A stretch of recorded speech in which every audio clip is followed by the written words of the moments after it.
लोग देखेंगे नीति निर्देशक तत्व। नीति निर्देशक तत्व में क्या है, ये भी बिल्कुल अधिकार जैसे है लेकिन इनमें थोड़ी सी क्या है अंतर है। ठीक है, जैसे राइट्स थे, हमारे अधिकार थे, वो दूसरे देश से लिए गए थे, ऐसे ही तत्व क्या किए गए, दूसरे देश से लिए गए। ये हमारे नीति निर्देशक तत्व है, ये भाग 4 में है, किसमें भाग 4 में लिए हुए हैं और ये लिए गए थे हमारे नीति निर्देशक तत्व आयरलैंड से। आयरलैंड से। लेकिन आयरलैंड ने तो किसी से लिए होंगे। Yes ma'am. भाई इतना तो नाल के पास भी नहीं होगा, इन्होंने भी किसी चुराए होंगे। इन्होंने स्पेन से लिए, किससे लिए, स्पेन से। ठीक है, तो हमारे देश में आयरलैंड से लिए गए और आयरलैंड वालों ने किससे लिए, स्पेन से। स्पेन वालों से लिए। मतलब एक दूसरे से कैरी कर रहे हैं, क्या कर रहे हैं, कैरी कर रहे हैं। उनसे चुरा रहा है, उनसे चुरा रहा है, उनसे चुरा रहा है। ठीक है, नीति निर्देशक तत्व जो है भारत के संविधान में वो 36 से 51 तक है। कितना है, 36 से 51 तक। 36 तक। मैंने तुम्हें पढ़ाया था कि बेटा 35 तक तो मैंने तुम्हें अधिकार ही बता दिए थे। हाँ। बताया थे कि नहीं बताते? हाँ मैम। आर्टिकल 35 तक हमारे राइट्स थे, हमारे अधिकार थे। 36 से शुरू हो जाते हैं हमारे क्या मैम नीति निर्देशक तत्व। अब ये देखो नीति निर्देशक तत्व है ना, ये एक तरीके से चेक है, चेक समझते हो, ये एक चेक है जिसका भुगतान तब होगा जब जरूरत हो। क्या होगी, इसका भुगतान जब होगा जब जरूरत होगी। नीति जब हमारा देश आजाद हुआ था तो इतना पैसा नहीं था कि हम लोग इतना बाध्यता से वो एक तरीके से अपना सके। ये कल्याणकारी है, कैसे है, कल्याणकारी। कल्याणकारी किसके लिए, राज्य सरकार। राज्य सरकार किसके लिए, राज्य सरकार। ये कल्याणकारी है। देखो जब हमारे पास पैसा होगा तब हम इसको अप्लाई कर सकते हैं, अगर नहीं है तो आप बात नहीं कर सकते कि इसको आप अप्लाई करें। जैसे मान लो कोई सिचुएशन ऐसी हो जो हमें इसको अप्लाई करना है लेकिन सरकार के पास उतना पैसा नहीं है, तो आप सरकार के खिलाफ आप कोर्ट नहीं जा सकते, क्योंकि वो डिपेंड करता है राज्य सरकार, उसमें डिपेंड करता है राज्य सरकार चाहे तो उसको अपने राज्य में फॉलो करो और चाहे तो फॉलो मत करो। जैसे हमारा जो शिक्षा का अधिकार है ना, शिक्षा का अधिकार, यस मैम। शिक्षा का अधिकार, इसका इन्वेस्टमेंट दोनों सरकार करते हैं। कौन करती है, दोनों सरकार, राज्य सरकार और केंद्र सरकार भी करती है, केंद्र सरकार। केंद्र सरकार भी करती है।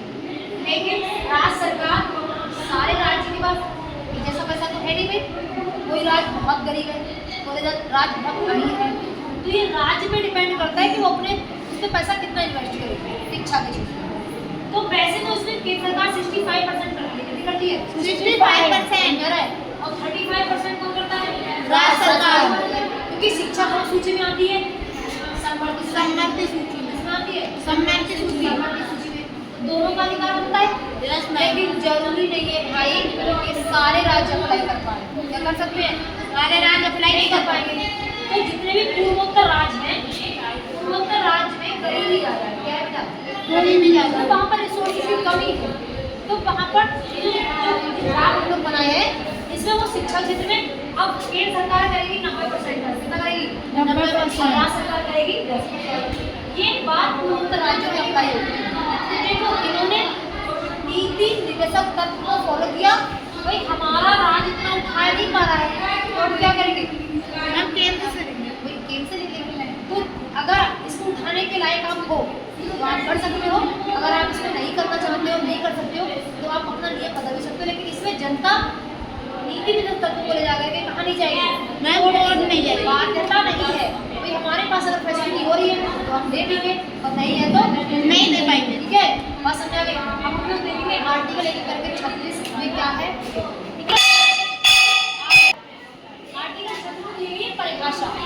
परिभाषा का मतलब ये बात कही गई है इसमें इतनी सी कि राज्य के नीति निर्देशक तत्व भी भारत के संविधान में है। बाद इसमें खाली डिफाइन किया गया है कि खाली इसमें क्या है, आर्टिकल 37 में क्या बोला गया है, न्यायालय द्वारा लागू नहीं करा जा सकता। जैसे आपका अधिकार अगर कोई छीन रहा है तो आप न्यायालय पहुंच जाते हो, नहीं पहुंच जाते हो, लेकिन इनके किसको नीति निर्देशक तंत्र को कोई आपको नहीं दे रहा है तो आप उसको ले जाकर के आप न्यायालय नहीं जा सकते। न्यायालय आपसे ये नहीं कर सकता कि जबरदस्ती इसको लागू करो, न्यायालय इसको लागू कराने के लिए बाध्य नहीं है। ठीक है, आर्टिकल 38 में दिया है सरकार की कल्याणकारी करेगी। सरकार क्या करेगी, कल्याणकारी कार्य करेगी। जैसे राशन कार्ड हो गया,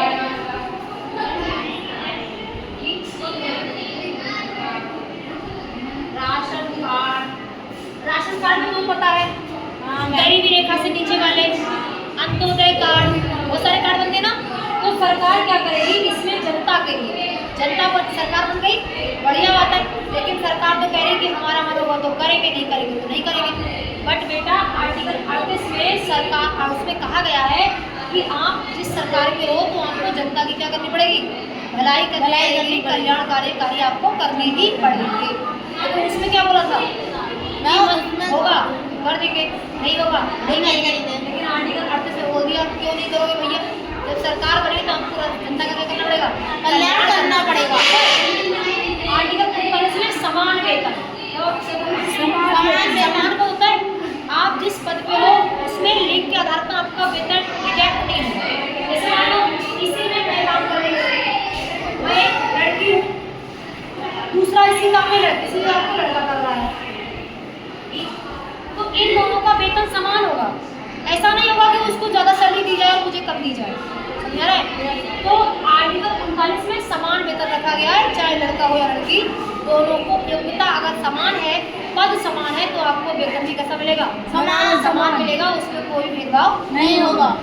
संसाधनों का उचित विनियोग करना पड़ेगा, क्या करना पड़ेगा, संसाधनों का उचित विवरण या जिस को जैसा प्रयोग कर सकते हो, इन्हें उसको बहुत ज़्यादा प्रयोग कर रहे हो, जैसे वाटर हो गया, बाहर है पानी, मोटर खोले पड़े, तो बेटा वो एक संसाधन है, रिसोर्सेज है, उसका सही ढंग से प्रयोग कीजिए।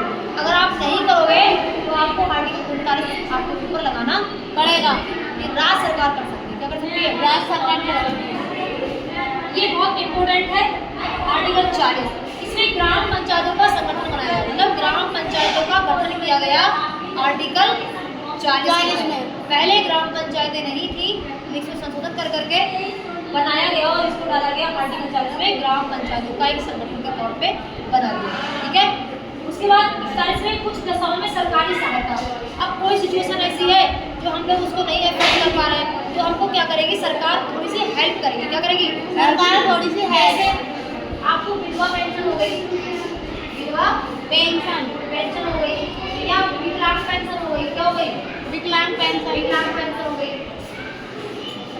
और आपको मान लो कोई इन्होंने क्या दे दी, कोई आवास दे दिया, आवास घर ले लिया, या विकलांग को कोई ट्रॉली वगैरह साइकिल वगैरह दे दी, साइकिल वगैरह, ठीक है, ताकि वो अच्छे से क्या कर सके, चल सके।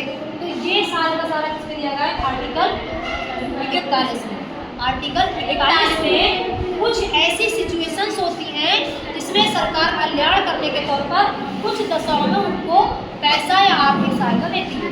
समझ आ गया, जैसे विधवा पेंशन गई, उसका कोई सहारा नहीं है तो वो कहाँ से बेचारी कर पाएगी, तो उसको सरकार क्या करेगी, कुछ पैसे देती है।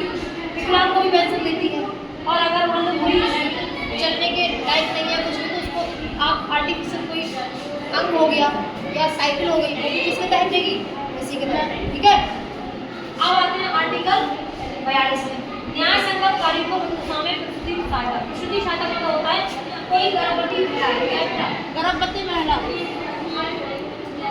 महिला है, अब देखो ऊपर बोला कि समान वेतन मिलेगा, समान कार्य मिलेगा, लेकिन जरूरी थोड़ी नहीं कि वो गर्भवती महिला है वो सारा काम उसकी जैसे कर लेगी, नहीं कर पाएगी, तो उसको थोड़ा रिलैक्स किया जाएगा और उसको क्या मिल जाएंगे, कुछ और सहायता भी दी जाएगी। समझ में आ रहा है। इसमें जैसे आपका पोषाहार हो गया, क्या हो गया, पोषाहार हो गया, या उसका टीकाकरण हो गया, या उसको फीडिंग वाला मतलब बोलते हैं इस तरीके से कौन कराती है, वो सब आर्टिकल 42 के तहत सरकार देती है। कौन सरकार, राज्य सरकार देती है, राज्य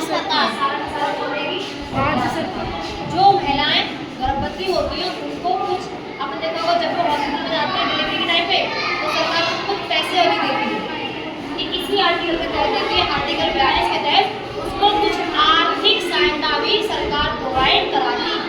समझ आ गया? इससे आगे के हम लोग देखेंगे